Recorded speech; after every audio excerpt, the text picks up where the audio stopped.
आपकी तरफ से?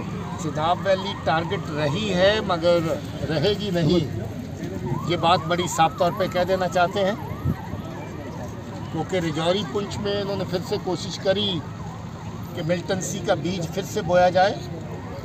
उस बीज को नाश करने की कार्रवाई बड़ी सख्ती से चल रही है।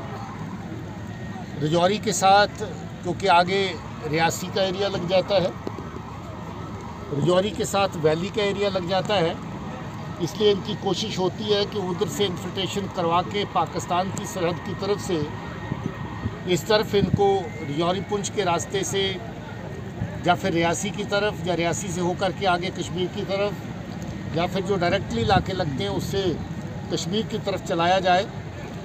काफ़ी लोग जो ऐसे इन्फिल्ट्रेट करके आए थे उनका खात्मा हो चुका है।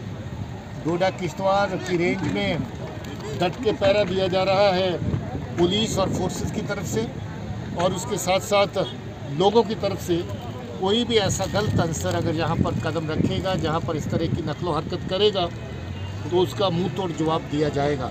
इस वक्त जो सरहद के पार जहाँ के गद्दार बैठे हुए, जहाँ पर मिल्टन सी की शाख फिर से जिंदा करना चाहते हैं, उनको ये क्लियर पैगाम देना चाहते हैं कि वो उस पार बैठ के भी आराम से नहीं बैठ पाएंगे, क्योंकि हम वहाँ तक भी पहुँचेंगे और जहाँ भी जो उनके नकलो हरकत करने वाले लोग हैं उनको हर तरीके से सख्ती से कुचला जाएगा। सर, प्रॉपर्टी सीज कर रहे हैं आप जो मिलिटेंट्स पाकिस्तान ऑक्युपाइड कश्मीर में, क्या स्टेटस है उसका? और सर 2 दिन पहले आपने जहांगीर सुरूरी की एक हाइड आउट बस्ट की थी, पिछले 30 सालों से वो अरेस्ट इवेड कर रहा है, तो क्या प्रोग्रेस है उसके खिलाफ जहांगीर सुरूरी को पकड़ने के लिए?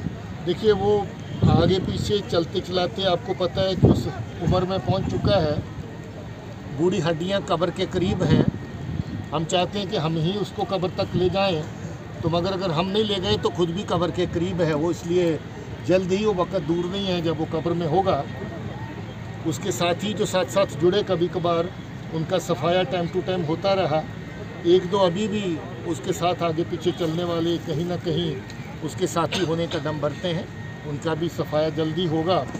इसके अलावा जो आगे पीछे का एरिया इलाका जिसका आपने जिक्र किया है, उसके ऊपर हमारी सख्त नज़र है, सब जगह पे कार्रवाई चल रही है।